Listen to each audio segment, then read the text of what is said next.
du genre. Et ça nous semblait important de donner la place à l'Amérique latine dans ce festival. Alors bien sûr, sur un plan, je dirais, un plan artistique, un plan théâtral, un plan dramaturgique, un plan culturel, mais aussi sur un plan géopolitique, de resituer dans quel contexte on se trouve. Et cette année, le contexte, il est au moins double, pour en tout cas ce que nous avons mis en voulons mettre en évidence pendant cette journée.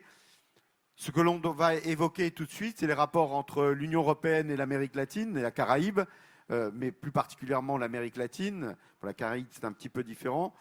Et c'était d'autant plus important que le 17 et le 18 juillet dernier, c'est-à-dire pas plus tard qu'il y a quelques jours, se tenait à Bruxelles un nouveau sommet des chefs d'État et de gouvernement à la fois de l'Union européenne et des gouvernements de l'Amérique latine et de la Caraïbe, ce qu'on appelle la CELAC, la Confédération des États latino-américains et caribéens. Et en l'occurrence, dans ce contexte-là, nous pensions important d'évoquer ce qui est aujourd'hui une des points durs de ces rapports, qui sont les traités de libre-échange. Maxime Combes, qui est à mes côtés, qui est un spécialiste économiste des questions notamment de ces traités de libre-échange, de l'high-tech, si j'ai bien compris, qui est aussi d'ATTAC, comme d'ailleurs France-Amérique latine est aussi membre d'ATTAC. Nous avons pensé que c'était important d'évoquer cela avec les autres aspects des rapports entre l'Union européenne et l'Amérique latine que Braulio Moro évoquera avec nous dès qu'il arrivera.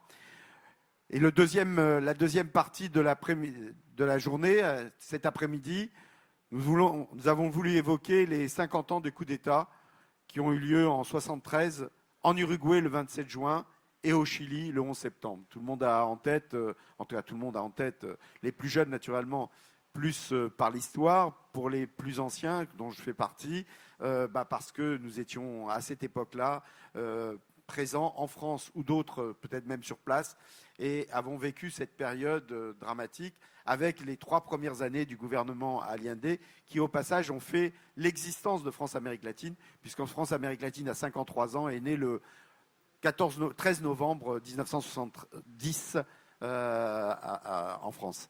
Donc voilà un petit peu le contexte. Alors naturellement, nous ne sommes pas là que pour la géopolitique et l'appréciation des rapports entre l'Europe et l'Amérique latine et de ce qui se passe en Amérique latine et de cette histoire, avec ce que cela représente encore aujourd'hui, les conséquences de ces coups d'État. Mais ça, on y reviendra cet après-midi.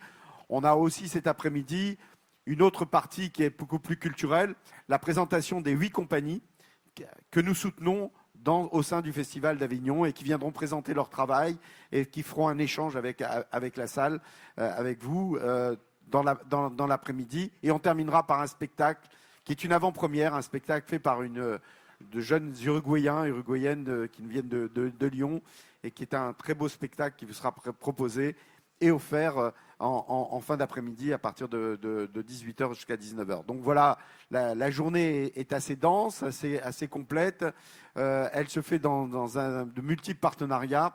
J'ai évoqué le partenariat avec l'AFC, mais il y a le partenariat aussi avec Vaucluse Matin, mais on a d'autres partenariats avec d'autres journaux comme La Marseillaise, etc. Voilà, nous travaillons avec tous celles et tous ceux qui ont accepté de jouer ce rôle et d'apporter cette contribution. Alors, je le disais, d'abord, merci à toi, Maxime, d'être parmi nous pour cette 3e journée donc Amérique latine au Festival Off d'Avignon. Et en même temps, merci de nous apporter cette réflexion autour de ce qui a été un des points qui a été fortement évoqué, même s'il n'est pas dans la déclaration de cette manière-là, mais qui a quand même été fortement évoqué pendant le sommet des chefs d'État et de gouvernement. Aujourd'hui, il nous semble que cette problématique des traités de libre-échange est quelque chose qui intéresse à la fois les mouvements sociaux français, les mouvements paysans français, les syndicalistes français, mais aussi intéresse beaucoup les mouvements sociaux et les syndicats en Amérique latine. Peut-être que tu pourrais revenir un peu sur ces traités de libre-échange. Donc, aujourd'hui, on parle beaucoup du traité de libre-échange entre l'Europe et le Mercosur, mais il y en a un plus ancien, qui sont celui avec le Mexique, qui est un des premiers, si, à ma connaissance. Et puis, il y a un deuxième traité de libre-échange qui a été signé il y a un petit peu plus tard, les deux étant remis sur la table ces derniers jours, qui est le traité de libre-échange avec le Chili. Donc, ça fait 3 traités de libre-échange. Certains ont une histoire, d'autres voudraient en avoir une. Voilà, je te laisse la parole. Bonjour à tout le monde. Merci beaucoup pour l'invitation. Alors, juste pour préciser d'où je parle, moi je suis économiste de formation. Je travaille avec le mouvement altermondialiste depuis maintenant 20 ans sur ces questions internationales de l'actualité et de l'avenir de la mondialisation, notamment, mais aussi sur les questions de climat et d'environnement. Je ne me définis pas comme étant un spécialiste de l'Amérique latine, même si je connais un petit peu, et donc je ne prétends pas avoir cette compétence-là à vous offrir. Mais simplement pour introduire la discussion, quelques éléments généraux qui ont trait à la façon dont l'Union européenne aujourd'hui pense ses relations avec l'Amérique latine. Avec les Caraïbes, c'est différent, donc je vais m'en tenir à l'Amérique latine, et à la façon dont elle imagine les faire évoluer dans un temps futur. Il se trouve que autant il y a eu des velléités relativement fortes, organisées, pensées et réfléchies pour entériner des relations plus fortes dans les années 2000, voire même début des années 2010.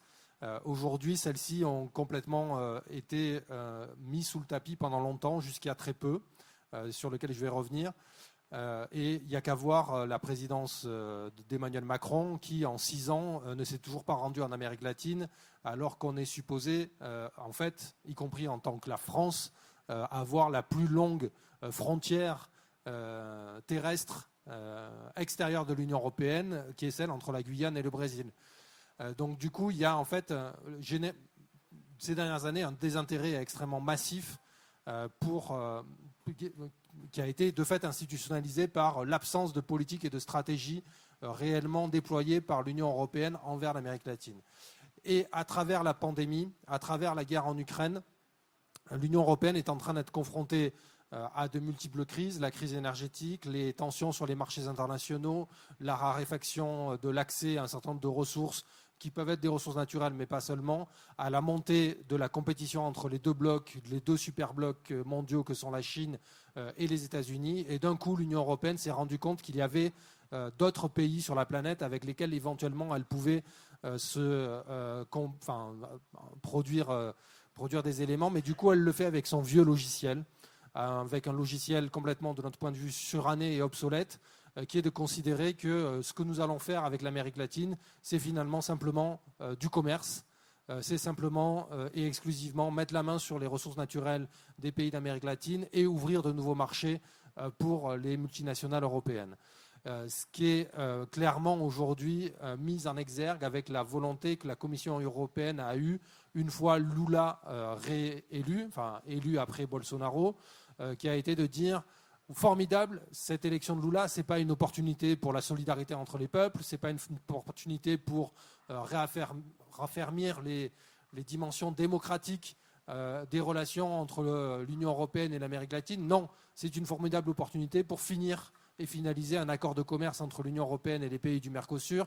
Ces négociations qui durent depuis 1999, négociations qui sont foncièrement déséquilibrées entre deux blocs, aux économies, aux structures sociales, aux insertions dans l'économie mondiale complètement asymétriques, et qui consistent finalement à ne dire aux pays d'Amérique latine, à travers ceux du Mercosur, que la seule mission, la seule place que l'Union européenne envisage de donner aux pays d'Amérique du Sud, ce sont des fournisseurs de matières premières et des pays qui doivent ouvrir, en réponse à cela, leur marché intérieur aux multinationales européennes.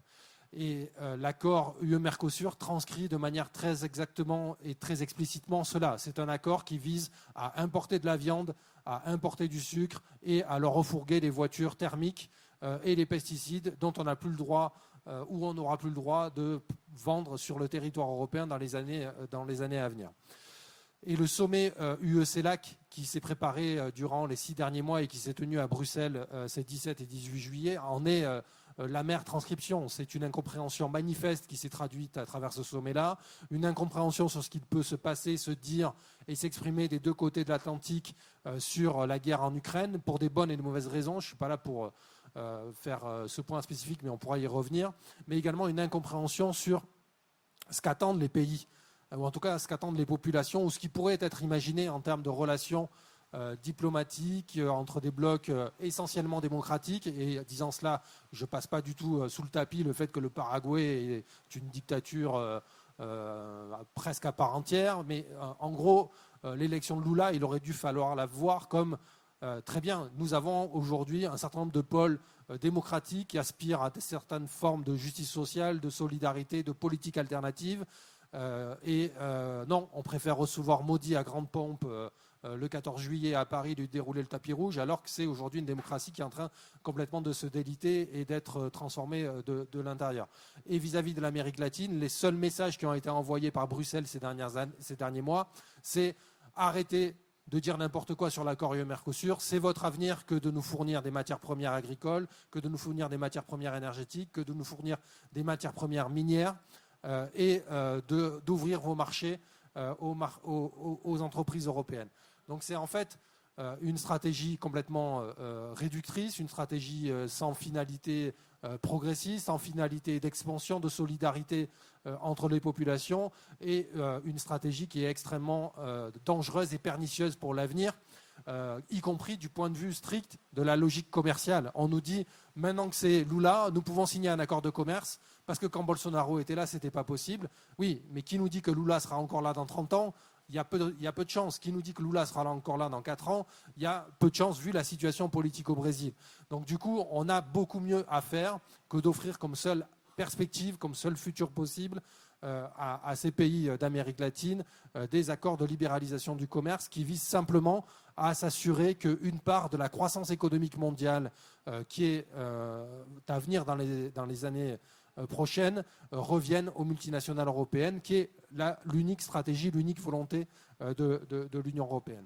Et donc ce que fait la Commission européenne, c'est donc de pousser sur la finalisation de la revoyure des 2 accords de commerce déjà existants entre l'Union européenne et le Mexique, l'Union européenne et le Chili, pour donner encore plus de prééminence, plus de sécurité, plus de garanties aux entreprises européennes, et notamment sur l'accès aux matières premières.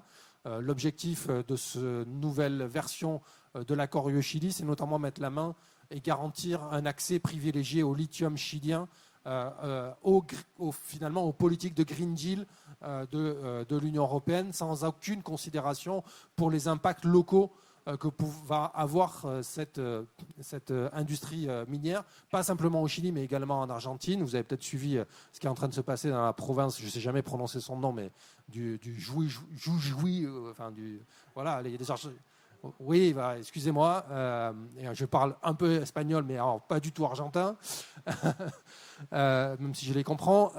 Et donc, le mouvement paysan qui est en train de se mobiliser contre des garanties qui sont en train d'être données à l'industrie minière dans ces régions-là argentines. Bon, tout ça pour dire que ce que la Commission offre aux pays d'Amérique latine en notre nom, au nom des populations européennes, c'est finalement de les cantonner dans une logique d'extrême dépendance aux marchés internationaux des matières premières, une très grande dépendance aux importations donc, de ressources naturelles, pendant que nos multinationales viendraient mettre la main sur leurs matières premières.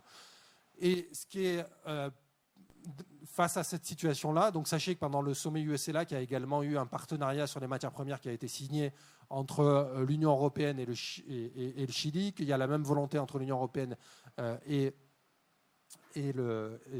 l'Argentine, et que pour l'instant, donc du coup, il y a cet accord entre l'Union européenne et le Chili va être finalisé. Les oppositions ne sont pas suffisamment massives. le président Boric court après l'Union européenne, considérant que c'est sa porte de sortie géopolitique, économique, et que c'est mieux d'avoir des accords de commerce avec l'Union européenne qu'avec le reste de la planète, sans se rendre compte que ce sont des accords de commerce de même nature. Donc bloquer cet accord UE-Chili sera extrêmement compliqué, même s'il faudra s'exprimer lorsque cet accord sera signé, puis sera présenté au Conseil européen, puis au Parlement européen. Là où ça coince, c'est avec le Mexique, pour des bonnes et des mauvaises raisons. On pourra y revenir dans la discussion, même si l'accord est très avancé dans sa finalisation. Et là où ça coince, c'est avec les pays du Mercosur, et notamment avec le Brésil, et là aussi pour des bonnes et des mauvaises raisons. Vous connaissez la situation du Brésil, vous savez comment Lula a été élu et dans quelle situation politique interne il se trouve. Et la pratique de Lula sur ces accords de commerce. Vous ne l'entendrez jamais dire qu'il est contre un accord de libéralisation du commerce entre l'Union européenne et le Mercosur, sans doute moins pour des questions idéologiques que pour des questions à la fois de politique intérieure et de géopolitique, parce que le Brésil a besoin effectivement de se réinsérer sur le plan international après les années catastrophiques de Bolsonaro, et que donc du coup il ne souhaite pas marquer un désaccord trop massif avec l'Union européenne. Mais la réalité, c'est que Lula est en train de bloquer l'accord entre l'Union européenne et le Mercosur. Il est en train de le bloquer pour des bonnes et des mauvaises raisons. Les mauvaises, c'est qu'il s'aligne sur les exigences de son agro-industrie. Et donc, c'est ce que nous entendons publiquement sur le fait qu'il rechigne à accepter les nouvelles exigences que l'Union européenne a posées en matière de protection de la biodiversité, de lutte contre la déforestation et de lutte contre le réchauffement climatique, en taxant, et pour partie à juste titre, l'Union européenne de considérer que l'UE est en train, au nom de ces principes-là, de mener une politique de protection de sa propre agriculture et une politique protectionniste. Et en fait, c'est ce que fait par exemple Emmanuel Macron de manière extrêmement basique. Emmanuel Macron est souvent présenté comme celui qui s'oppose à l'accord UE-Mercosur pour des principes, on va dire, situés à gauche, la lutte contre le réchauffement climatique ou je ne sais quoi. Macron, sa seule volonté, c'est de s'assurer que l'agro-industrie française ne sera pas mise en concurrence avec l'agro-industrie brésilienne, et il colle extrêmement précisément à la position de la FNSEA et de l'agro-industrie française. Et Lula dit, ce que vous exigez de nous sur l'agro-industrie, nous souhaiterions l'exiger de vous sur le fait que Bolsonaro a ouvert totalement, à travers cet accord-là, nos marchés intérieurs, nos marchés publics, aux multinationales européennes, avec des conséquences extrêmement néfastes. Par exemple, le système de santé unique brésilien permet de donner accès dans des dispensaires au plus près des populations à toute une gamme de médicaments qui absolument pas négligeable dans des régions reculées du Brésil, et cela passe par des marchés publics nationaux. Et bien, dans le cadre de l'accord UE-Mercosur, Bolsonaro a considéré qu'il ne fallait pas du tout sécuriser ces marchés publics et les laisser, ou pouvoir les laisser aux entreprises brésiliennes, mais que les entreprises européennes pourraient compétitionner, pourraient se positionner ces marchés publics. Donc, finalement, l'industrie pharmaceutique européenne va concurrencer l'industrie pharmaceutique brésilienne sur l'accès aux médicaments pour les populations les plus pauvres et les plus reculées au Brésil. Et cela, Lula dit, c'est pas possible parce que je veux préserver mon système de santé et parce que moi qui viens du monde de l'industrie, je veux conserver des outils de politique industrielle qui permettent de soutenir l'industrie brésilienne existante contre les velléités d'ouverture et de mise en concurrence avec les industries européennes. Et plutôt que d'entendre cela, plutôt que de dire, écoutez, effectivement, peut-être qu'on est allé trop loin dans la négociation avec Bolsonaro et peut-être que nous pourrions revenir en arrière et en tout cas garantir un certain nombre que certains outils de politique économique du Brésil soient maintenus à disposition du Brésil, l'Union européenne, sa réponse est de dire ce n'est pas possible de rouvrir les négociations sur le contenu de l'accord UE-Mercosur. Soit vous prenez nos exigences sur les questions de déforestation, de climat et tout cela, soit c'est soit ça, soit rien, et allez vous faire voir. Sincèrement, ce n'est pas acceptable. Et c'est ce que nous devons collectivement faire entendre, c'est que nous avons beaucoup de choses à faire avec les pays du Mercosur, parce que nous avons beaucoup de choses à faire avec les pays d'Amérique latine. Nous avons à refonder des relations qui soit sur des bases beaucoup plus saines, beaucoup plus sérieuses et beaucoup plus raccord avec les grands objectifs que sont les nôtres au XXIe siècle, la lutte contre les inégalités, la lutte contre le réchauffement climatique, effectivement la lutte contre la déforestation, mais cela ne passera pas par plus de commerce international, cela passera par des partenariats, cela passera par des soutiens mutuels et réciproques sur lesquels il faut s'engager. Et donc ces accords de commerce, il faut les bloquer, pas simplement parce que ce sont des accords mauvais, mais parce que c'est une géopolitique à rebours de ce qu'il faudrait faire et de ce qu'il faudrait mener au XXIe siècle qui nous est proposé par l'Union européenne. 2-3 propositions en la matière.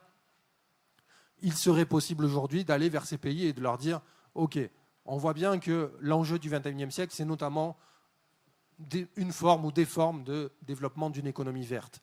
Et après, on peut mettre tout ce qu'on veut derrière. Mais derrière cette économie verte, il y a aujourd'hui des brevets qui sont déposés, des accès aux technologies dites vertes. Toutes ne sont pas de même niveau et je ne suis pas le promoteur de l'ensemble des technologies vertes, bien au contraire. Mais une des possibilités qu'il y aurait serait de dire, OK, voyons avec les pays du Mercosur, voyons avec les pays d'Amérique latine, voyons avec les pays d'Amérique latine et des Caraïbes, comment nous assurons que nous pouvons mettre accès et favoriser l'accès de l'ensemble de ces pays à l'ensemble des technologies dites vertes qui sont celles qui doivent prendre le pas sur les technologies d'aujourd'hui. Ça, ce serait une façon, y compris en restant dans le cadre strict des limites ou de ce que nous posent les questions de commerce international, une façon de revoir complètement les choses. Ce n'est pas l'option privilégiée par l'Union européenne qui, au contraire, veut défendre les brevets, veut défendre les technologies et les avantages compétitifs dont disposent les multinationales européennes dans cette compétition pour être les premiers en matière d'économie verte et de green de capitalisme vert pour les années à venir. Donc voilà, il y a tout à revoir dans la politique commerciale et dans la géopolitique européenne telle qu'elle est menée aujourd'hui vis-à-vis des pays d'Amérique latine. Et c'est de cela qu'il faudrait aujourd'hui discuter et se mobiliser. Et on voit, nous, la bataille contre l'accord UE-Mercosur comme étant le levier pour essayer de se poser ces questions-là, le levier pour essayer de faire basculer et d'infléchir le rapport de force dans cette perspective, même si on en est très, très éloigné.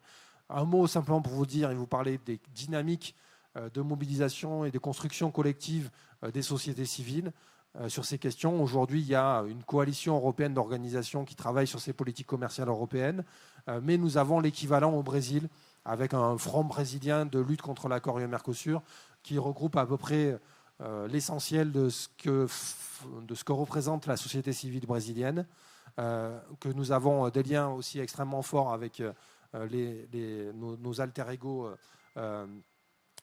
ego argentins, également, mais alors de manière plus sommaire, parce qu'une partie de la société civile soutient Boric et soutient cet accord de commerce entre l'Union européenne et le Chili, et également au Mexique. Et que c'est l'ensemble de ces organisations-là qui, en parallèle du sommet donc UE-CELAC, UE-Amérique latine, qui s'est tenu ces 17 et 18 juillet à Bruxelles, que nous avons organisé à la fois une conférence de 5 heures au Parlement européen en lien avec 3 groupes politiques du Parlement européen, les sociodémocrates, les Verts et la gauche européenne, avec la présence plus d'une douzaine de députés européens. Donc on peut mener des batailles dans les mois à venir au Parlement européen sur ces questions-là, que nous avons organisé toute une série d'initiatives après sur les 2 jours, et notamment une réunion pour définir conjointement ce que nous pouvons travailler collectivement dans les années à venir. Et un des messages que nous ont transmis également nos amis brésiliens à cette occasion, c'est de nous dire, vu la situation dans laquelle vous êtes en France, vu la situation dans laquelle vous êtes en Europe, peut-être qu'il faudrait se rendre compte que nous avons beaucoup à vous apprendre ou à transmettre ou à discuter avec vous sur comment lutter et comment gagner contre l'extrême droite, contre les politiques d'extrême droite. Alors, le Bolsonaro n'est plus là, le bolsonarisme n'a pas disparu au Brésil, mais nous, l'extrême droite n'est pas au pouvoir, mais par contre l'extrême droite est partout dans nos débats, dans l'espace public. Donc du coup, peut-être que l'avenir de ces relations entre l'Union européenne et l'Amérique du Sud, en tout cas entre des sociétés civiles, c'est d'avoir un grand front international contre l'extrême droite au pouvoir, l'extrême droite dans les têtes, l'extrême droite dans les débats, l'extrême droite dans l'espace public. Voilà ce que je voulais transmettre avec vous, ce que je voulais vous transmettre dans un premier temps ce matin ici à Avignon. Merci beaucoup. Garde ton micro 2 minutes encore, Maxime, parce que avant de laisser la parole et on accueille Braulio Moro, qui est à la fois du Bureau national de France-Amérique latine, mais aussi journaliste. On peut dire que c'est à RFI ou c'est interdit? Maintenant, c'est dit, ouais. En tout cas, qui est là comme journaliste et comme membre du Bureau national de France-Amérique latine et qui a, depuis des années, plus d'une vingtaine d'années maintenant, travaillé sur ces questions aussi de rapport entre l'Europe et l'Amérique latine, traité de libre-échange. Mais il va y revenir. Mais juste un mot là, Maxime, tu as évoqué la géopolitique tout à l'heure dans ton intervention. Il n'en reste pas moins que Madame Ursula von der Leyen a fait un tour en Amérique latine il n'y a pas longtemps. Elle leur a proposé une sorte de nouvelle route de la soie en opposition aux Chinois qui sont de plus en plus présents en Amérique latine. Et elle a évoqué dans ce qu'elle a appelé le Gateway, je ne sais plus comment ça s'appelle. L'initiative Global Gateway. Elle a proposé 10 milliards d'investissements de l'Union européenne, si j'ai bien compris, indépendamment ou dépendamment d'un traité ou des traités, en l'occurrence, puisqu'il y en a au moins 3, 2 déjà signés et en cours de renouvellement, mais déjà en cours, et celui donc tu viens d'évoquer avec le Mercosur. Donc finalement, il y a quand même un véritable enjeu de bataille internationale sur ces questions économiques. L'Union européenne prend sûrement pas le bon chemin avec ce genre de traité, tu l'as évoqué.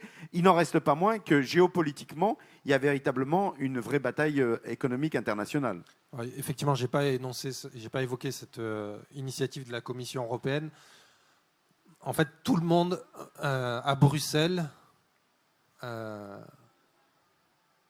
qu'ils vivent dans une bulle, certainement, est surpris. Alors, ce n'est pas maintenant au mois de mai, au mois de juin, au mois de juillet 2023. Ça fait quelques années qu'ils s'en rendent compte, mais ils ont du mal à évoluer sur la question de la présence des intérêts chinois en Amérique du Sud, mais également en Afrique, sans même parler de l'Asie du Sud-Est. Et ça les effraie. En gros, ils ont peur que le monde devienne chinois. Ça fait des années que les spécialistes d'Amérique latine, que les gens qui travaillent sur ces questions, moi j'ai eu l'occasion de passer 6 mois en Amérique du Sud en 2010, et je rencontrais déjà des gens qui me racontaient, qui m'expliquaient que les intérêts, alors qu'on n'était qu'en 2010, que la Chine n'avait réellement décollé que depuis une dizaine d'années, intégré l'OMC depuis 2001, et qui m'expliquaient par A plus B combien les intérêts chinois se déployaient dans de nombreux pays d'Amérique latine, et pas simplement sur le plan économique, mais également sur le plan de la culture, sur le plan de l'influence géopolitique, sur le plan de l'influence politique et tout cela. Bon, c'est arrivé aux oreilles de Bruxelles principalement 5-8 ans plus tard. Et là, à travers la pandémie et à travers les questions que j'ai un peu évoquées, les nouveaux enjeux de ce 21e siècle, ils se rendent compte qu'il faut faire différemment. Ou qu'il faut un peu adapter. Ils n'adaptent pas sur la réponse qu'ils apportent, c'est plus de commerce international, on va mettre la main sur les ressources naturelles, comme je l'ai évoqué.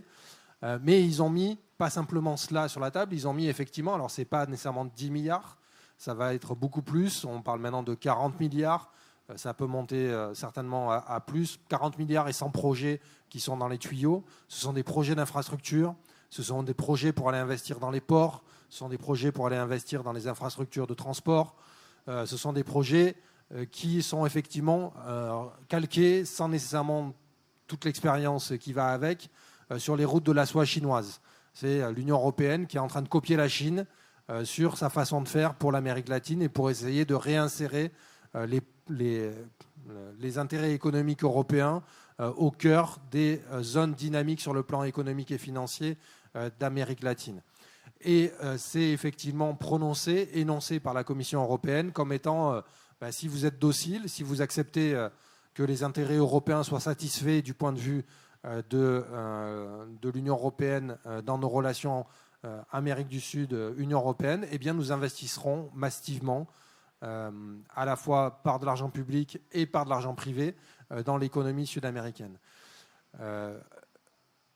Ces investissements-là, en soi, ne sont pas nécessairement à rejeter dans leur absolu. La question, c'est de voir dans les détails. La façon de faire, par contre, ne convient pas. Parce que la façon de faire ne s'appuie aucunement sur la réalité sociale et économique qui serait nécessaire à mettre en œuvre sur les territoires des pays considérés, et que c'est une alliance, pour ne pas faire trop long et que Broglio puisse parler également, mais l'Union européenne a une conception des relations avec les pays tiers comme étant celle, mais c'est ce qu'elle est en train de faire ou essayer de faire avec l'Afrique. Elle vient de finaliser un accord avec le Kenya. C'est de considérer qu'elle aura atteint ses objectifs lorsque, on va l'énoncer comme ça, avec des termes anciens, lorsque la bourgeoisie européenne et la bourgeoisie sud-américaine auront trouvé leur intérêt mutuel dans le développement de projets économiques et financiers qui satisferont leurs intérêts réciproques, aussi bien en Europe qu'en Amérique du Sud. Sauf que ça, donc du coup, c'est problématique du point de vue de l'aggravation des inégalités qui va en résulter, du fait de ne pas répondre aux besoins des territoires, là où les populations les plus pauvres, les plus précaires, les plus éloignées du cœur des économies sud-américaines se trouvent. Et c'est aussi problématique parce que, pour le Brésil, mais c'est le cas aussi pour l'Argentine, ces intérêts économiques-là viennent satisfaire principalement une classe politique, économique et sociale qui vote Bolsonaro, qui fait Bolsonaro ou le bolsonarisme, qui font l'extrême droite ou la droite extrême ou la droite en train de se radicaliser en Argentine, et ainsi que dans les autres pays-là. Donc du coup, en fait, ce qu'on est en train de faire à travers ces initiatives, à travers ces accords de commerce, c'est soutenir économiquement, socialement, politiquement les forces réactionnaires en Amérique du Sud, alors qu'il faudrait soutenir les forces politiques progressistes, à minima démocratiques, qui sont dans ces pays-là. Et donc du coup, pour revenir là-dessus, quand Lula dit « je veux garder des éléments de politique économique pour soutenir mon industrie locale », l'Union européenne ne devrait pas lui dire « va te faire voir », mais devrait lui dire « bien entendu », parce que ce sont ces forces-là, les forces démocratiques, les forces qui ont fait que Bolsonaro est sorti par la fenêtre, même si le bolsonarisme n'est pas parti, et que Lula est revenu, et que ce sont ces politiques-là qu'il faut soutenir. Donc l'Union européenne joue de fait une politique économique, une politique de soutien, une politique géopolitique qui soutient les droites extrêmes, les droites réactionnaires dans les pays d'Amérique du Sud. Et ça, c'est extrêmement problématique parce que, je vous le rappelle, c'est fait en notre nom à tous. Merci pour ces éléments. Je propose de donner la parole déjà à Broglio, Moreau. Et on donnera après, vous aurez bien sûr la possibilité de poser beaucoup de questions. On a un peu de temps, juste après l'intervention de Broglio. Donc, Broglio, depuis 2003, premier Forum social européen, on a évoqué ces traités de libre-échange pour la première fois à Paris, lors de ce Forum social européen. Et on a évoqué la situation du traité du Mexique. En réalité, on a une expérience de ce que sont ces traités de libre-échange et tu as notamment œuvré dans ce sens-là lors des tribunaux permanents des peuples en 2006, 2008 et 2010, à la fois à Vienne, à Lima et à Madrid, interroger les mouvements sociaux et les peuples latino-américains sur ce que représentent ces traités de libre-échange. Donc, cette expérience, finalement, de ces traités de libre-échange, parce qu'on a parlé du présent et du futur, mais ils ont un passé. Absolument. Allô. Oui, bonjour à tous et à tous. Absolument, et merci Fabien pour la question. Et je voudrais, pour répondre, revenir un peu, rebondir sur la dernière intervention de Maxime.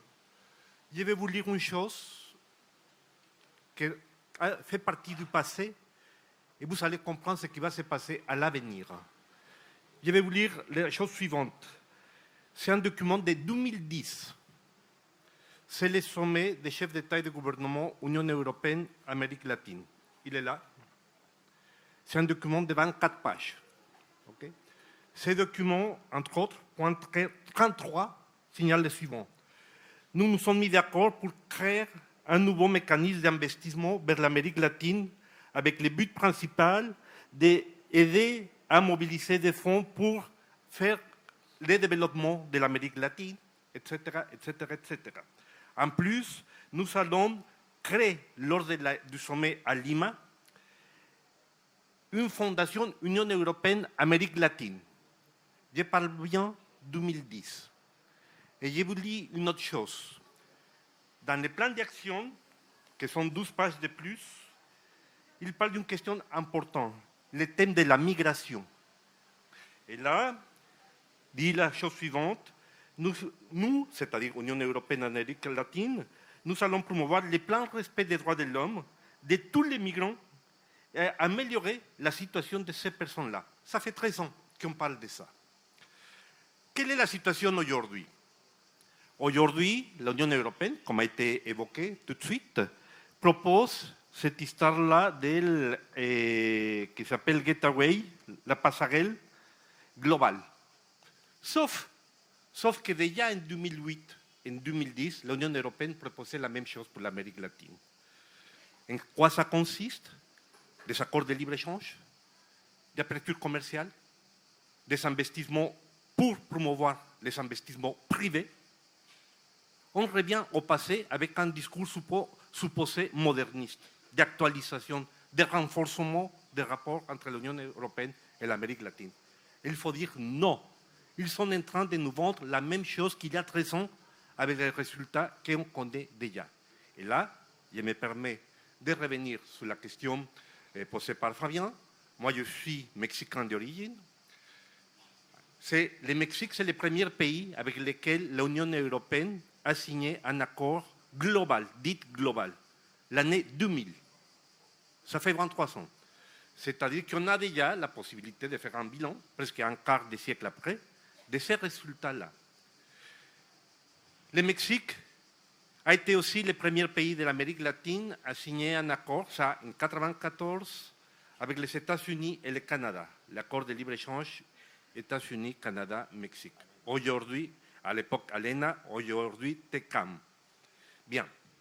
Il s'avère que dans les deux accords commerciaux, que ce soit avec l'Union européenne, que ce soit avec les États-Unis et le Canada, les principes, c'était ça va permettre le développement, ça va permettre la croissance, ça va permettre l'industrialisation du pays.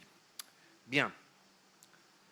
La croissance économique du Mexique depuis l'année 2000 jusqu'à aujourd'hui, c'est de 2,5% moyenne annuelle. 2,5% moyenne annuelle. C'est-à-dire que les espoirs d'escompter de ces accords-là ne fonctionnent pas. Le Mexique, je vais vous dire, il a signé 43 accords de libre-échange. 43. Le seul pays qui dépasse le Mexique, c'est le Chili, avec 55 accords de libre-échange signés de par le monde. Mais il y a un problème. Il y a un problème là-dedans. Quel est ce problème-là? Que aussi bien le Mexique comme le Chili, dans la liste des pays de l'Organisation de coopération et développement économique, les deux font partie de cet organisme-là, sont les deux pays qui régissent les taux d'inégalité les plus forts. Les plus forts. Donc, pas de croissance, augmentation, ou en tout cas, la inégalité se maintient, et évidemment, une externalisation, une transnationalisation de la production qu'on peut la détailler point par point. Je ne vais pas m'arrêter là pour ne pas donner beaucoup de chiffres. Mais ce que je vous dis, c'est qu'on n'est pas décroissé contre les accords de libre-échange. Ce n'est pas ça. Parce que j'imagine que beaucoup d'entre vous se disent, bon, c'est là pourquoi disent être contre les accords de libre-échange. Non, le problème c'est que ces accords de libre-échange n'aident pas au développement, n'aident pas à la cohésion sociale. Les accords à l'intérieur, le commerce à l'intérieur de l'Amérique latine, les 33 pays de l'Amérique latine ne représentent que 14% de la production de toute l'Amérique latine. Le commerce de l'Union européenne, entre les pays de l'Union européenne, c'est 70%. C'est beaucoup plus intégré. Il y a beaucoup plus de répercussions à l'intérieur de la région. C'est ça qu'on devrait faire. On doit promouvoir des accords de coopération, d'abord entre les pays de l'Amérique latine. Parce que, comme sûrement a été déjà signalé, le problème c'est qu'aujourd'hui, on se retrouve dans une situation exceptionnelle de crise écologique, de crise économique, de crise pour la guerre, de l'inflation, etc., et dans lesquelles, effectivement, l'Amérique latine a beaucoup de ressources naturelles. Je suppose que Maxime, comme Fabien, ont parlé de ce que ça représente, que ce soit le lithium, le cobre, le fer, etc., les terres rares aussi. L'Amérique latine possède 15% des réserves mondiales de terres rares. Ce n'est pas seulement la Chine. Donc il y a, comme a été signalé, des intérêts précis de l'Union européenne pour rentrer dedans, avec les résultats que nous connaissons aujourd'hui et qui ne peut pas marcher à nouveau à partir de ces soi-disant modernisations qui nous propose l'Union européenne. Pour finir dans cette première partie, je vous donne d'autres dates. L'Union européenne, les 27 membres de l'Union européenne sont à peu près 450 millions d'habitants. Okay? Amérique latine, on est presque 700 millions. Sauf que, dans un premier cas, dans le cas de l'Union européenne, on parle de la région la plus développée, la plus riche du monde. Dans le cas de l'Amérique latine, malheureusement, on continue à parler d'une des régions la plus inégalitaire du monde. Des 50 pays les plus inégalitaires du monde, 17 pays se trouvent en Amérique latine. Et ça tourne. Des gouvernements viennent, des gouvernements partent, des gouvernements viennent, des promesses de l'Union européenne viennent, des promesses de l'Union européenne viennent, et ça ne se résout pas. Il faut se dire qu'il a un problème majeur qu'il faut répondre à ça. Et ça ne peut pas être résolu, et je m'arrête là pour une première question, sur les accords de libre-échange. Qu'est-ce qu'on a fait nous? Qu'à partir de ça, en 2008, on était à Lima, comme a été évoqué, dans la déclaration finale qu'on avait émise au sommet de Lima en 2008, nous signalons déjà la chose suivante. Nous disons, les stratégies de l'Union européenne, dites à l'époque Europe globale, partager le monde, suppose un approfondissement des politiques de compétitivité et de croissance économique qui cherchent à mettre en place une agenda en faveur de cette transnationale et approfondir les politiques néolibérales. Ça, c'est 2008. On est dans la même situation aujourd'hui. Réfléchissez un peu. Je dis bien, nous ne sommes pas des croisés, mais nous ne sommes pas des naïfs. Il faut dire non à ces accords de libre-échange. Merci. Effectivement, la question aujourd'hui a été évoquée tant par Maxime que par Broglio, n'est pas de poser la question de savoir si ces traités de libre-échange, c'est-à-dire si plutôt ces échanges économiques sont utiles ou pas utiles, elles sont indispensables dans le monde et elles l'ont été de tout temps. C'est leur nature qui nous pose question, et elle nous pose d'autant plus question que, comme cela a été dit, les peuples eux-mêmes aujourd'hui les refusent.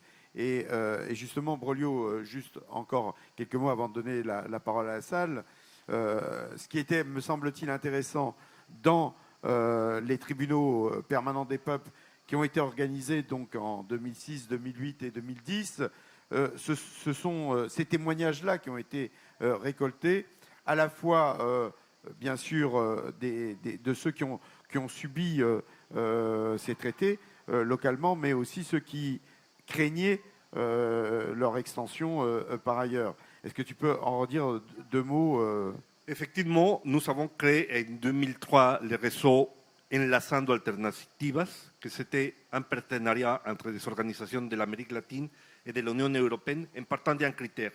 Il ne s'agissait pas de développer la solidarité traditionnelle qui s'était développée auparavant des pays riches qui vont aider les soi-disant pays pauvres. Nous avons créé ce réseau-là avec une idée précise, c'était, attention, il faut s'opposer à l'avancée du néolibéralisme, parce que ce que nous sommes en train de vivre en Amérique latine, vous allez le vivre bientôt dans l'Union européenne. À partir de là, à partir du fait qu'à ce moment-là, il y avait une forte présence, une vague des investissements des entreprises européennes en Amérique latine, nous avons décidé, parce qu'il y avait un discours de la part de Bruxelles, de dire attention, attention, une chose sont les entreprises européennes, une autre chose sont les entreprises des États-Unis. Nous sommes beaucoup plus respectueux des droits de l'homme, des droits de la nature, etc., etc. Et nous avons dit, OK, on va gratter un petit peu sur les faits, où sont les violations des droits de l'homme, qui fait ces violations des droits de l'homme. Grosso modo, tout au long du premier tribunal à Vienne en 2006, à Lima, Pérou en 2008 et à Madrid en mai 2010, nous avons présenté le cas de 76 entreprises européennes, et pas les moindres, qui étaient accusées par des populations locales de l'Amérique latine de violations répétées des droits de l'homme. C'était dans le cas Total, c'était une de ces entreprises-là, c'était les entreprises françaises de l'eau, c'était les téléphonies Nokia de la Finlande, c'était les entreprises de l'automobile en Allemagne, c'était les banques espagnoles. Donc, toutes ces entreprises-là faisaient partie du commerce en Amérique latine, participaient en Amérique latine, en violant clairement les droits de l'homme, les droits humains, les droits de la nature, etc. Il y a eu, dans 3 sécessions, la priorité a été donnée aux victimes, des gens qui suivaient les agissements de ces entreprises transnationales. C'est-à-dire, ce n'étaient pas les spécialistes qui venaient parler, c'était les représentants des communautés, des associations, des syndicats, des organisations de femmes qui sont venus à témoigner dans ces 3 sessions du tribunal permanent des peuples de ces agissements, de ces violations des droits de l'homme. Vous pouvez consulter ça, si vous voyez le tribunal permanent des peuples session Amérique latine, pour les transnationales, vous saurez toute l'histoire de ces situations-là. Et ce qui était innovateur, c'est que justement, disons que la préparation de chacune des cas qui ont été présentés devant le tribunal se faisait avec des organisations et de l'Europe et de l'Amérique latine. Parce que la violation des droits de l'homme de la part des entreprises espagnoles, on les vit ici en Europe. Des violations des droits de l'homme des entreprises françaises, on les voit ici en France et ailleurs. Et donc, il s'agissait justement de comparer ce que faisait d'un côté et de l'autre et les mettre à disposition de la population. Le tribunal, à chaque fois, a été, disons, les juges de ce tribunal, c'était des spécialistes venus du Parlement entier. Et laissez-moi vous dire qu'on avait sollicité aux entreprises d'aller se défendre au tribunal. Ils ont reçu la communication officielle, la sollicitude de présenter pour se défendre devant le tribunal. Seulement une entreprise espagnole, Pescanova, lors de la session de Madrid de mai 2010, a accepté d'aller pour dire que c'était faux. Elle participait dans la production de poissons au Nicaragua, l'industrialisation des poissons au Nicaragua. Après la session du tribunal, les copains, les employés qui avaient présenté la demande contre Pescanova ont été licenciés. Qu'est-ce qu'il a fait l'Union européenne? Zéro, rien. Ça, c'est l'attitude de l'Union européenne vis-à-vis de ces situations-là. Donc, ça sont quelques expériences que nous avons vécues et c'est pour ça que nous disons encore une fois, nous ne partons pas de zéro. Nous avons une expérience et c'est pour ça que nous continuons à nous battre contre un discours qui essaie de nous vendre un paradis qui n'existe pas. Merci. Peut-être des interventions cette fois-ci ou des questionnements de la salle. Tiens, je te laisse le micro, Sonia.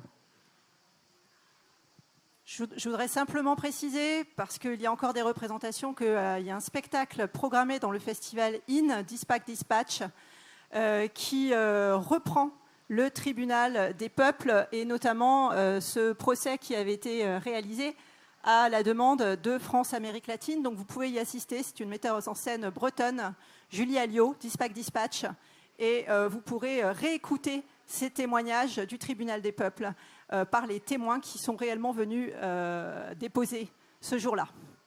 Est-ce qu'il y a des questions? Voilà. Il y avait aussi Gérard là-bas. Bonjour. Non, c'est bon, tu peux parler. Oui, ça va. Il y a besoin de rien faire, tu parles. Formidable. Merci beaucoup. Heureusement que Maxime Combes n'est pas un spécialiste de l'Amérique latine, a-t-il dit, parce que s'il l'était, il nous aurait parlé pendant 3 heures. Je suis en accord absolu avec tout ce que vous avez dit. Juste par rapport à Lula, peut-être nuancer les choses. Lula est dans une position intérieure très compliquée. J'ai l'impression qu'avec sa formidable habileté stratégique et tactique, il a en fait utilisé, par exemple, la visite de Mme van der Leyen pour dire au peuple brésilien, vous voyez, on est contraint par l'Union européenne à accepter des choses qui vont absolument contre nos intérêts. Alors, il a parlé parfois comme en faveur du mouvement populaire et parfois comme en faveur de l'agro-industrie. son premier gouvernement, c'était déjà comme ça, c'était schizophrénique. Il avait 2 ministères de l'Agriculture, un pour la réforme agraire et l'autre pour l'agro-industrie. Ça n'a pas vraiment changé, ça. Mais il est très habile, c'est-à-dire qu'il peut utiliser les démarches de l'Union européenne pour montrer qu'il ne peut pas satisfaire tout le monde. Il ne peut pas gouverner sans l'agro-industrie, du point de vue du rapport de force au Congrès. Mais il ne peut pas non plus trahir sa base, le mouvement des sans-terres et tout le mouvement populaire, ce front populaire dont vous avez parlé. Donc, il navigue à l'intérieur de ça, je trouve, avec une grande habileté. Et je crois qu'il y a un deuxième niveau qu'il n'y a peut-être pas de raison d'évoquer ici, mais seulement pour le mentionner. Toute l'Amérique latine, pratiquement unanime, a refusé très nettement, d'abord aux États-Unis, à la chef du commando sur général qui venait demander aux pays d'Amérique latine d'offrir leurs armes russes et à la place, il y aurait de l'armement nord-américain qui leur serait donné. Ils ont tous refusé. Petro a dit on a des chars russes, mais même s'ils deviennent de la chatarra, on ne les donnera pas aux États-Unis. L'Union européenne est arrivée après, ou en même temps, un Allemand, puis Mme von der Leyen, en disant... et puis l'Espagne en disant tiens, on va inviter Zelensky au sommet UE-CELAC. Et là, ça a été un tollé hors de question. Qu'est-ce que dit Lula et qu'est-ce que disent les autres présidents, assez nombreux quand même si entre eux il y a des grandes différences? Nous ne sommes plus un continent qui va obéir à des puissances étrangères, ni aux États-Unis, ni à l'Europe. Donc c'est quand même un peu l'arrière-fond simultané par rapport à la capacité de dire non à un accord proposé par des accords de libre-échange proposés par l'Europe. Alors moi, j'avais une question, Maxime, à propos des propositions que tu as faites en disant qu'il y aurait d'autres axes. Par exemple, l'Europe pourrait être intelligente en proposant de développer ensemble des technologies vertes. Et tu as évoqué plusieurs axes et en fait, les suivantes, tu es passé peut-être trop vite. L'autre axe, c'est de soutenir les fronts au Brésil, en Argentine, qui luttent en ce moment contre ces accords de libre-échange, constituer des fronts ici. Est-ce que ce serait possible de développer un peu plus les axes possibles aujourd'hui? Merci. Je propose qu'on prenne plusieurs questions et après, nos débatteurs, nos intervenants pourront intervenir. Bonjour, merci pour les interventions. Je rejoins un peu votre agacement là, sur le parallèle que vous avez fait avec une décennie d'écart et qu'on soit aujourd'hui là ensemble obligés de parler d'accords de libre-échange. Moi, je trouve ça scandaleux. On est juste dans le lexique du néolibéralisme, donc la poursuite de la prédation. Vous le savez aussi bien que moi. Simplement, on le remâche, on le subtilise, et je pense que il devrait y avoir un rejet beaucoup plus massif par rapport à ce lexique,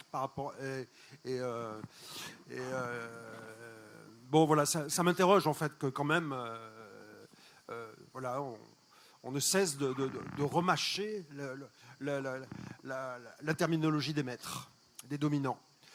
Ça, c'est un regard. J'aimerais savoir, vous parlez du continent dans lequel se trouvent les plus grandes inégalités sociales. Quel est votre regard sur comment structurellement ça a lieu? Est-ce que c'est la conséquence de la vassalité jusque-là liée aux États-Unis et des changements de régime permanents? Ou est-ce qu'il y a bien sûr des phénomènes plus subtils, parce qu'on ne peut pas non plus faire de l'Amérique du Sud un seul bloc. Il y a des contrastes par pays, et sachant qu'un État-nation est une mosaïque de peuples. Bref, voilà, je me posais cette question-là. Merci. Alors, dans l'ordre, j'ai une troisième question. Madame aussi voulait... Et après, là-bas. C'est comme à la Sécu. Oui, merci de vos exposés. Je voudrais reprendre un petit peu un certain nombre de questions. Je vous poserai la question pourquoi. Vous avez beaucoup parlé de Lula, mais en fait, Lula, c'est quand même un président, mais c'est un État quand même avec beaucoup de fédéralisme. Donc le pouvoir de Lula est quand même relativement limité par rapport à ce qui peut se passer à l'intérieur, sans compter que la bourgeoisie comprador est toujours là, est très puissante et très violente, et qu'elle a toujours une possibilité d'agir très fortement. Ça, c'est un petit peu la question sur la question brésilienne. Vous avez évoqué également la peur peut-être répandu comme une espèce de rumeur par rapport à la question chinoise, puisque effectivement il y a un certain nombre d'accords qui se prennent avec la Chine, avec son intervention dans différentes structures économiques, et avec cette route de la soie qui dépasse largement le cadre asiatique, bien entendu. Est-ce que dedans, il y a des éléments que vous avez peut-être un peu moins repris, et j'aimerais que vous en parliez quand même un petit peu, c'est la puissance actuellement des gouvernements progressistes, mettons, c'est un terme un peu compliqué, mais disons à la fois de Lula dans ses positions à l'échelle internationale, qui met le contre-pied finalement à ces accords de libre-échange et qui met le contre-pied vraiment à ces positions très otanesques qui sont très liées à ce qu'est l'Amérique aux États-Unis.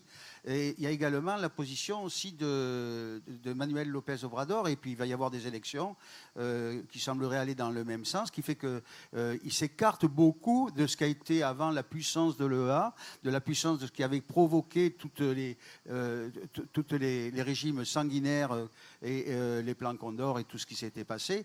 On n'est plus exactement dans la même circonstance, et il semblerait que la CELAC quand même représente un poids différent. Donc au lieu de cette crainte de la Chine, d'ailleurs, est-ce que c'est la Chine? Parce qu'on parle également des BRICS, et j'aimerais que vous nous en disiez plus, puisque actuellement les BRICS, on parle peut-être d'une vingtaine de pays, et que ça recompose, il y a une recomposition du monde, et je pense que nous, dans nos consciences et dans nos luttes, on a besoin d'avoir ce sentiment que le monde n'est plus ce qu'il était antérieurement, qu'il est certainement en pleine effervescence, et on le voit parce que la guerre est perpétuelle, et la guerre est partout, et des foyers s'allument de partout. Et donc, on se demande si ce n'est pas un peu des reproductions de ce qu'il y a eu antérieurement, avec des craintes dramatiques.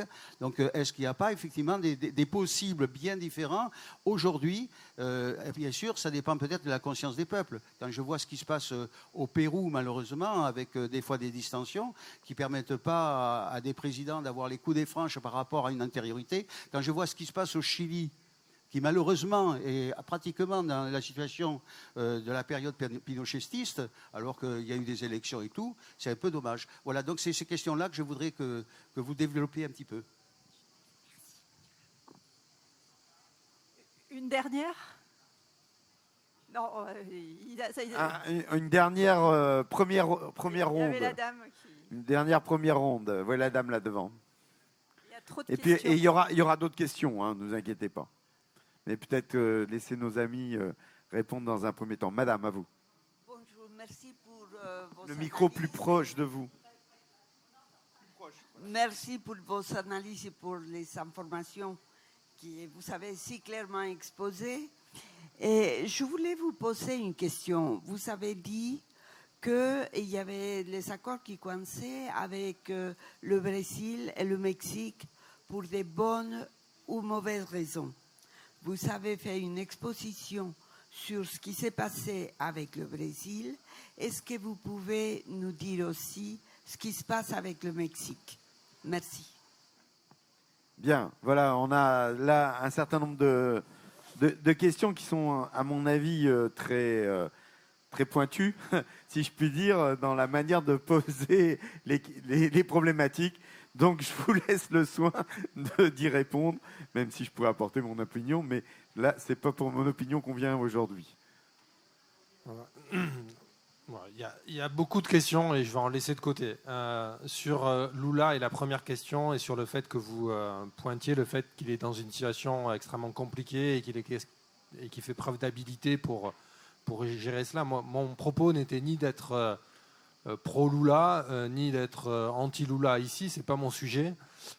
C'est juste de vous rendre compte de ce qui est en train de se passer dans les négociations entre l'Union européenne et les pays du Mercosur, en sachant précisément que la situation au Brésil est effectivement compliquée, elle l'était déjà et elle l'est encore plus, et en sachant que Lula n'intervient pas sur ces questions, en tout cas ne le présente pas ainsi à travers un prisme idéologique.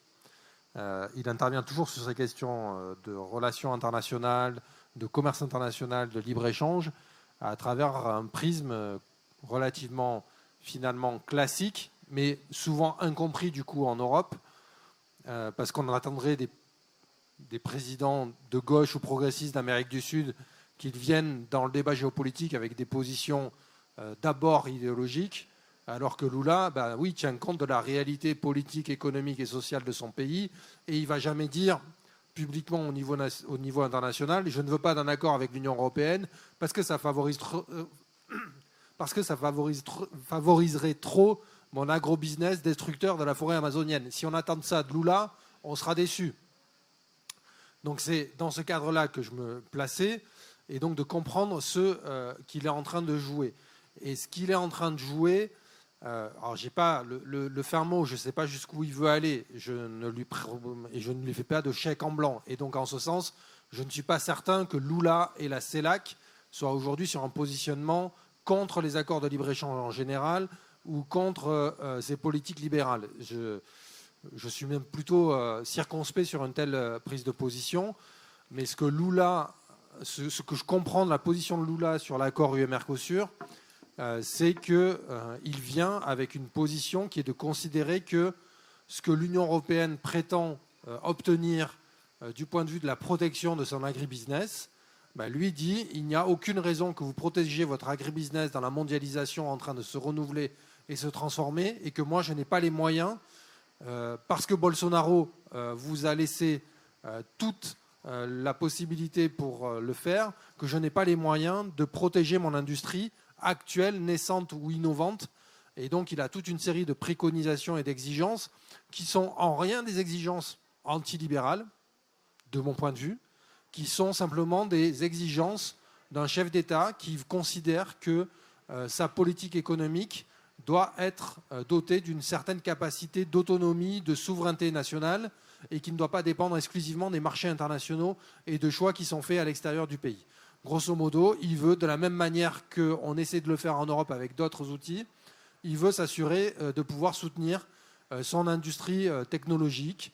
Il veut être certain de pouvoir soutenir son industrie agroalimentaire qui fournit localement en alimentation des populations. Bref, il veut simplement ne pas être dessaisi de l'ensemble de ses politiques économiques, ce qui devrait être la base de l'ensemble. Voilà. Et à travers cela, il envoie un message aussi à son opinion publique, qui est de dire, regardez comment Bolsonaro a en fait vendu l'économie et les politiques sociales que nous avons menées et que nous sommes en mesure de mener si nous conservons des outils de politique économique là-dessus. Puisque vous l'avez évoqué, sur les éléments de contexte internationaux et sur l'Ukraine, ce qu'a dit, il y a en fait une incommunication totale.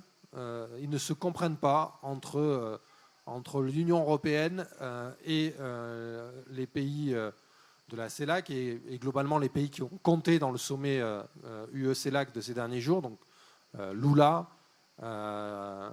Fernandez en Argentine, Petro.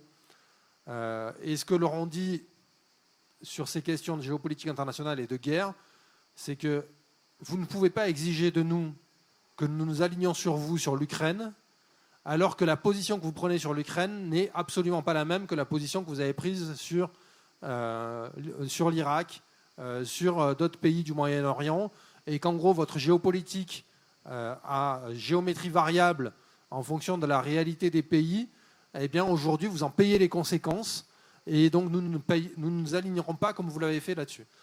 Ceci, attention, moi je n'en fais pas l'éloge, je comprends d'où ça vient, mais attention aussi à l'incompréhension totale que ça peut faire apparaître dans l'opinion publique européenne. C'est-à-dire qu'aujourd'hui l'opinion publique européenne n'est pas en mesure de comprendre pourquoi un certain nombre de pays dans le Sud ne s'alignent pas sur les positions européennes. Et donc du coup on a là en fait, une incommunication ou une incapacité à parler des mêmes choses et voilà, qui est porteuse de conséquences extrêmement négatives de tous les côtés et de fragmentation encore plus importante de la géopolitique mondiale. Et de cela, ni l'Union européenne, de mon point de vue, ni les pays de la CELAC n'en tireront réellement profit. Et je comprends très bien pourquoi il y a cette position, mais en fait, c'est problématique pour tout le monde. Il n'y a pas les bons et les méchants. Cette difficulté à communiquer sur des mêmes bases, sur ce qui est en train de se passer dans le monde, est problématique pour notre avenir commun. Si je puis me permettre, y compris toujours en faisant étalage de mes incompétences sur les questions d'Amérique du Sud. Je ne reviendrai pas sur les inégalités en Amérique du Sud et sur leur origine et tout cela. J'ai quelques avis là-dessus en tant qu'économiste, mais ce n'est pas de mon ressort et ce n'est pas là-dessus qu'on m'attend. Peut-être juste un mot sur... deux mots sur les axes possibles de travail. Moi, ce que j'ai dit aux responsables européens que j'ai pu voir ces 2 derniers jours, c'est de leur dire arrêtez avec les accords UE-Mexique, UE-Mercosur et tout cela, et repartez de ce qui pourrait faire sens et nous faire sauter des pas en avant. Et donc, je vous ai parlé de la question technologique, qui pose plein de problèmes, mais qui est entendable du point de vue de la Commission européenne. Mais on peut avoir le même type de choses qui pourraient être traitées sur les questions sanitaires et sociales en lien direct avec les leçons que nous devrions tirer de la pandémie. Comment nous aidons structurellement en tant qu'Union européenne, non pas à ce que la bourgeoisie des pays sud-américains prenne encore plus d'ampleur, mais à réduire les inégalités dans ces pays-là. Et nos camarades sud-américains n'ont cessé de nous dire, à nous Européens qui avons tendance à considérer les accords de commerce uniquement par leur biais et leurs impacts sur le climat, ce qui n'est pas mon cas, mais beaucoup de mes camarades européens, par leur impact sur le climat, sur la déforestation, sur la biodiversité, de leur dire « Ok, ça c'est vrai, mais la question climatique est aussi une question sociale, la question de biodiversité, la question de la déforestation sont aussi des questions sociales, particulièrement dans les pays d'Amérique du Sud, au regard des populations indigènes, des populations qui vivent de ces forêts et tout cela. Et aidez-nous à batailler sur la question des inégalités. Bon. Et donc, du coup, l'Union européenne devrait entrer via cet angle-là. J'en fais pas plus. Et par contre, nous, sur la question de solidarité entre les populations, solidarité entre les organisations de la société civile, je pense qu'il y a une chose qui nous pend au nez et qui est insuffisamment prise en compte, c'est cette extrême droite, qui, elle, se coordonne au niveau international, qui, elle, apprend les unes des autres de leurs propres expériences. Bolsonaro a appris de Trump, l'extrême droite française, européenne, apprend de Trump et de Bolsonaro. Donc essayons, et pour l'instant les espaces de débat sur ces questions-là, ça pourrait même être une perspective d'évolution, si on y croit encore, au mouvement altermondialiste ou aux forums sociaux, que de construire structurellement un réseau international d'échange d'informations, de construction, de travail sur ces questions-là. Sur les bonnes et les mauvaises raisons, et je finis par là, et y compris sur l'agenda des accords Mexique, Mercosur et Chili. Donc je vous ai parlé effectivement plus du Chili et de l'accord Mercosur. C'est que fondamentalement, López Obrador et le gouvernement mexicain ne s'opposent pas à l'accord UE-Mexique sur le contenu de l'accord, ou pas suffisamment. C'est globalement, le contenu de l'accord ne fait plus débat réellement entre l'Union européenne et les négociateurs mexicains. Après, il faudrait rentrer dans les détails, sujet par sujet, et voir qu'il y a encore quelques petites choses qui comptent. Mais en fait, le Mexique ne s'oppose pas au principe d'avoir une évolution de l'accord UE-Mexique existant et d'en étendre la dimension et l'impact que ça va avoir sur l'économie mexicaine et sur la présence des entreprises européennes au Mexique. Ça coince un peu sur les questions énergétiques, je ne rentre pas dans les détails, et après ça coince parce que l'Union européenne est emmerdée, ennuyée, excusez-moi, on est filmé, est ennuyée parce que ces accords-là, ce sont des accords dits mixtes du point de vue de la compétence. Donc c'est un peu technique ce que je vais évoquer, des accords dits mixtes du point de vue de la compétence de l'Union européenne, c'est-à-dire que c'est un accord qui comprend à la fois des éléments liés au commerce international, au commerce entre ces deux entités. Donc ça, c'est de compétences exclusives de la Commission européenne, mais ça comprend également des éléments qui sont liés à la politique d'investissement et aux protections des investisseurs étrangers. Ça, c'est de compétences Union européenne et des États membres de l'Union européenne. Et ça comprend également des éléments qui sont liés ni à l'un ni à l'autre et qui sont aussi de compétences européennes. Ceci a un impact du point de vue de la validation ultime de l'accord. C'est-à-dire que pour être validé et mis en œuvre complètement, cet accord-là devra être validé par le Conseil européen, validé, ratifié par le Parlement européen, mais également par l'ensemble des parlements nationaux, voire dans certains pays par des parlements régionaux comme en Belgique. Ça, la Commission européenne ne veut plus être soumise à cela y compris des raisons qui peuvent s'entendre, c'est-à-dire que quand la Commission européenne négocie ça au nom des 27 États membres, pourquoi la Wallonie pourrait bloquer à elle toute seule la mise en œuvre d'un tel accord? Donc ça, si on veut débattre de la discussion de la nature fédéraliste ou non de l'Union européenne, ça pose quelques questions qui ne sont absolument pas secondaires. Mais donc du coup, pour éviter cela, la Commission européenne veut découper ces accords qui ont été négociés globalement entre une partie commerciale qui serait de son seul ressort et de sa seule ratification au niveau européen, d'une partie qui ne le serait pas. Et globalement, López Obrador lui dit « Ah non, ça, c'est pas possible. Ça, vous n'allez pas nous faire ça. » Parce que nous, le volet politique, le volet non économique, non investissement, non commercial est tout aussi important que les aspects commerce et investissement, ce qui s'entend pleinement. Et donc, du coup, il y a un hiatus aujourd'hui. Les gens ne se comprennent pas entre Mexico et Bruxelles sur cette raison-là. Et ça peut bloquer là-dessus. Pendant combien de temps, je ne sais pas. Mais en tout cas, aujourd'hui, sur l'accord EU-Mexique, c'est un des points majeurs qui pose problème. Et donc, du coup, à la sortie du sommet... Ah, j'ai rien fait.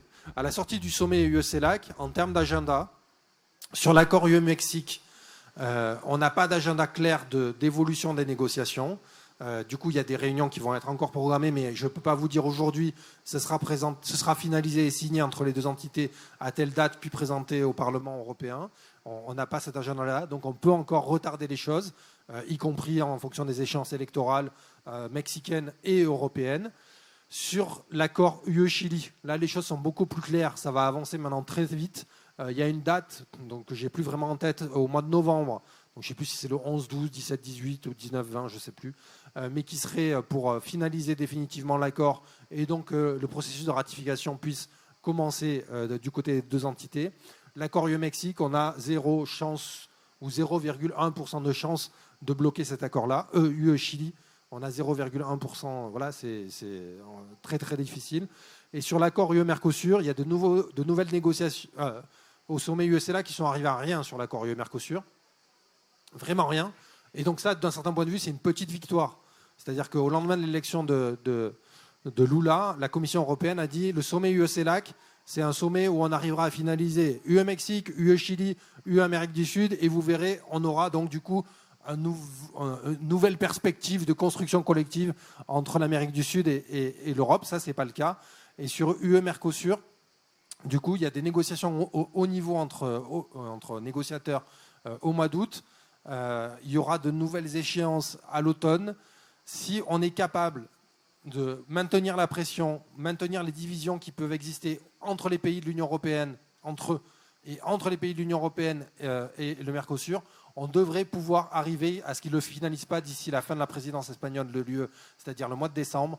Et si ce n'est pas finalisé à ce moment-là, ça ne le sera pas au premier semestre 2024, parce qu'il y a des élections européennes en Europe. Et Emmanuel Macron fera tout ce qu'il peut pour qu'il n'y ait pas l'accord UE-Mercosur qui vienne au milieu des élections européennes, à minima en France. Et donc, du coup, nous aurons gagné du temps et c'est ce que nous cherchons à faire. Et je suis désolé, j'ai été trop long dans les réponses aux questions. Alors, je vais quand même laisser la parole à Brolio, mais il répondra aussi à l'autre question. Vas-y. Oui, très rapidement. La première chose sur laquelle je voudrais rebondir, parce que ça vous expliquera une partie de la situation actuelle. Pardon. Regardez ces cartes-là, et Guy bien l'a vu. Là, de ce côté-là, c'était la situation du commerce en Amérique latine l'année 2000. De l'autre côté, c'est en 2020. Dans le premier cas, c'était la présence de l'Union européenne et des États-Unis, les poids des États-Unis et de l'Union européenne en 2000. À côté, là, vous voyez rouge, c'est la Chine. C'est comme ça qu'a changé la situation ces dernières années. Okay? Et c'est ça que, comme a été signalé, fait paniquer aujourd'hui l'Union européenne. Or, ça concerne pas seulement l'Amérique du Sud, ça concerne aussi le Mexique, parce que dans la géopolitique actuellement de confrontation États-Unis-Chine, il y a toute une partie dans laquelle la Chine essaye de répatrier des entreprises vers le Mexique pour continuer à exporter vers les États-Unis. Les États-Unis continuent à répatrier des entreprises des États-Unis en Chine vers le Mexique pour garder sa compétitivité. Je veux dire par là que ce qui était signalé à l'instant, c'est-à-dire ces histoires-là des accords de libre-échange, l'année 2000, c'était grosso modo l'Union européenne, les États-Unis et l'Amérique latine. En 2020, la situation est complètement différente. C'est les États-Unis, la Chine, l'Europe, l'Amérique latine et en partie Russie même. Même la Russie. OK? Ça, c'est la première question que je crois qu'il faut avoir en tête. Parce que, comme Maxime l'a dit, ce n'est pas seulement un problème de commerce. Il y a beaucoup de choses qui sont là-dedans, dans toutes ces négociations. Et c'est pour ça que nous concerne à tous ce débat-là. Ce n'est pas un problème de spécialistes ou pas de spécialistes. Mais qu'il faut essayer de comprendre qu'est-ce qu'il y a derrière de tous ces discours-là, de ces approches-là, des uns et des autres. Deuxième question, comme il était signalé, et je ne vais pas rentrer sur les histoires de pourquoi l'inégalité en Amérique du Sud. Ça, c'est une histoire historique, ça, des racines historiques. La question, c'est que ce soit, il y a eu une réduction de la pauvreté en Amérique du Sud lors du boom des matières premières, c'est-à-dire grosso modo entre 2002 et 2011. Après la Covid, cette réduction de la pauvreté et surtout de la pauvreté extrême a explosé. C'est-à-dire aujourd'hui, on a plus de gens qui vivent en pauvreté extrême qu'il y a 4 ans en Amérique latine. Ça, c'est la situation. Ce qui explique d'ailleurs, et ça complète ce que signalait Maxime, c'est qu'on peut parler de Lula, on peut parler de Petro, on peut parler de Boric, on peut parler de López Obrador. La situation en Amérique latine est complètement inestable. Inestable. Pour quelle raison? Instable, pardon, instable. Pour quelle raison? Parce que, justement, on n'arrive pas, des accords bien, des gouvernements bien, mais on n'arrive pas à stabiliser une situation de partage de la richesse entre la population. C'est une des raisons principales. La deuxième, vous la connaissez peut-être, c'est que lors des dernières élections, effectivement, Petro a gagné les élections, Boric a gagné les élections, Lula a gagné les élections, mais dans la plupart de ces pays-là, les congrès, les parlements, c'est d'opposition, c'est dominé par l'opposition, ce qui bloque beaucoup des initiatives, et surtout qu'effectivement, ces gouvernements, l'ensemble de ces gouvernements, aujourd'hui, ne sont pas opposés aux accords de libre-échange. Sont dans les nuances, effectivement, mais l'ensemble, regardez en détail les positions des uns des autres, et vous verrez qu'ils ne sont pas opposés à des accords de libre-échange, alors que, de mon point de vue très modeste, c'est ce qu'on devrait faire, et je l'ai signalé tout à l'heure, serait de se réorienter vers une sorte d'intégration plus profonde côté Amérique latine en tant que telle. Beaucoup plus d'intégration de l'Amérique latine. Et les données sont très larges pour expliquer pourquoi serait beaucoup plus rédituable que regarder ailleurs. Concernant la Chine, encore, et le Brésil, parce que ça c'est important.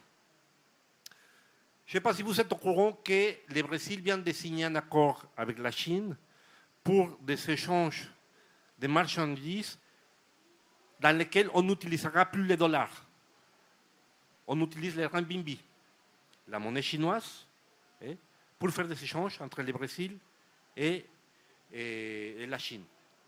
Chose qui a été promue aussi, ou qui a été poussée aussi par le gouvernement argentin. Le problème, c'est que le gouvernement argentin est déjà en train de sortir. Les élections sont bientôt, et c'est évident que les résultats qu'on aura. Et donc, tout ça pour dire quoi? Que, comme l'a signalé Maxime, nous allons vers une situation, disons, pas d'instabilité, d'indéfinition de ces accords commerciaux-là. Le cas du Mexique, c'est vrai, ce que Maxime signalait, pourquoi le gouvernement de López Obrador refuse aujourd'hui la signature de l'accord. Le problème, c'est qu'il y a les élections l'année prochaine. Donc cet accord-là ne sera pas ratifié avant l'année prochaine, oui. On peut gagner 5 minutes. Merci, c'est gentil. Première chose. Deuxièmement, qu'effectivement, il y aura les élections européennes et ça va changer la situation. Et la raison pour laquelle il faut continuer à se battre, pas seulement dans le cas du Mercosur, parce que Maxime dit, pour le cas du Mexique et pour le cas du Chili, c'est plié. Oui, le problème, c'est que même si c'est plié, le problème c'est que ce sont des accords dits de nouvelle génération. Qu'est-ce que je veux dire par là? Et je vous ajoute une couche de complexité au problème. C'est que dans ces accords de nouvelle génération, il y a un problème central qui sont les investissements. Les droits des investisseurs étrangers. C'est-à-dire que moi, investisseur européen, je vais investir au Brésil, je vais investir au Paraguay, je vais investir en Colombie. Et si jamais il y a un pépin, un litige entre les pays en question et moi, j'ai le droit de faire appel à un tribunal international, alors que le pays en question doit se plier aux droits des pays concernés. Ça, c'est le rangé. Parce que, et je finirai avec ça, l'Union européenne, les entreprises de l'Union européenne ont présenté énormément de demandes devant les tribunaux internationaux, les transnationales européennes, contre des pays de l'Amérique latine, notamment l'Équateur, l'Argentine, le Venezuela, le Mexique. Ce sont des milliards de dollars qui sont en jeu là. Pour quelle raison? Parce que ce sont les intérêts des entreprises transnationales. Si on laisse passer ça, c'est la porte ouverte pour bloquer ce qui peut être une politique d'intégration et de développement de nos pays et de notre société. Je crois que c'est ça aussi qu'il faut avoir en compte, prendre en compte lorsqu'on parle de la situation des accords de libre-échange. Et bon, il reste des questions dans l'air, mais ça, c'est la situation aujourd'hui. Vous aviez une question, monsieur, peut-être rapidement. Alors, si ce serait trop long, il y a encore cet après-midi. Il y a encore cet après-midi. Non, voilà, je crois qu'effectivement, on a essayé dans cette matinée d'essayer de poser la problématique des rapports Union européenne-Amérique latine parce que nous sommes au lendemain d'un sommet qui a été important. On n'a pas pu, bien entendu, pousser plus loin le débat parce que le temps ne nous le permet pas, mais il y avait beaucoup d'autres choses à évoquer, notamment la position de l'Union européenne par rapport à Cuba, qui n'a pas été évoquée, notamment du blocus vis-à-vis de Cuba. On n'a pas évoqué non plus, effectivement, ça a été donné tout à l'heure, la BRICS. Quel est le rapport aujourd'hui des BRICS dans ce contexte qui est évoqué? Il y a bien des questions qui mériteraient d'être approfondies, mais parce que ce sujet Europe-Amérique latine n'est pas qu'un sujet qui a trait aux questions économiques, qui pose des questions sociales, qui pose des questions environnementales, qui pose aussi des questions qui ont été à plusieurs reprises posées par Maxime, de la montée de l'extrême droite et de ce rapport aujourd'hui, de cette pression de l'extrême droite au plan international, mais notamment en Europe et en Amérique latine. Ces questions-là, je le dis pour ceux et celles qui auront la possibilité d'y être, vont être reprises lors de l'université d'été des mouvements sociaux qui aura lieu à Bobigny, à l'université de Bobigny au mois de août, du 23 au 27 août. Beaucoup de débats que nous organisons France-Amérique latine, mais aussi Stop Mercosur, mais aussi d'autres attaques, etc., vont aller dans le sens d'approfondir aussi ces débats-là avec beaucoup d'invités latino-américains et brésiliens. Cela étant, je vous invite à 15h30 jusqu'à 17h, 13h30, pardon. Non, j'étais au deuxième débat. À 13h30 jusqu'à 15h, à une autre table ronde, cette-ci autour des coups d'État en Amérique latine des années il y a 50 ans, mais les conséquences aujourd'hui. Donc, merci à Maxime, merci beaucoup de ta présence, merci à Broglio, merci à vous d'avoir été présents pour ce débat, et à 13h30 pour la suite. Et si vous voulez suivre la question de l'accord UE-Mercosur, donc il y a un collectif national qui s'appelle Stop Mercosur, il y a un site internet, un compte Twitter, un truc Facebook, un fil Telegram, voilà. Et si vous ne nous soutenez pas, eh bien un jour on disparaîtra parce qu'il n'y a pas beaucoup de moyens. Et sur la petite table qui est là-bas, il y a des pétitions à signer, notamment pour libérer 305 jeunes activistes colombiens qui croupissent dans les prisons colombiennes depuis 2 ans sans aucun procès. Ça s'appelle des prisonniers politiques, pétition à signer là-bas. Merci à vous.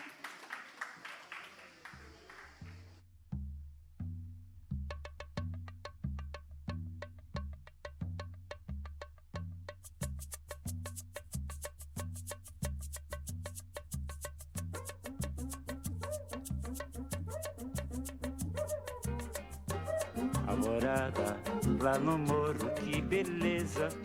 Ninguém chora, não há tristeza, ninguém sente de sabor. O sol colorido é tão lindo,